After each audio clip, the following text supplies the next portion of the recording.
আসসালামু আলাইকুম প্রিয় দর্শক। উজু শেষ করার পর যে তাসবিহটি পাঠ করতে হয় সেটা আজকে আমরা শিখব।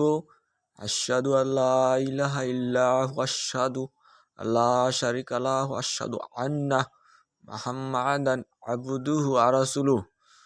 অর্থ হলো, আমি সাক্ষী দিচ্ছি যে একমাত্র আল্লাহ ছাড়া কোনো হক ইলাহা নেই, তার কোনো শরিক নেই।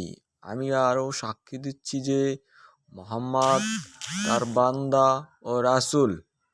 ওমর রাদিয়াল্লাহু এক হাদিস থেকে বর্ণিত বলেন, রাসূলুল্লাহ সাল্লাল্লাহু আলাইহি সাল্লাম বলছেন, যদি কেউ সুন্দরভাবে পরিপূর্ণভাবে উজু করে এরপর উক্ত জিকির পাঠ করে তাহলে জান্নাতের 8টি দরজাই তার জন্য খুলে দেওয়া হবে। সে যে দরজা দিয়ে ইচ্ছে করবে জান্নাতে প্রবেশ করতে পারবে। সুবহানাল্লাহ। সবাই আমলটা করি এবং সবাইকে শেয়ার করে দিই।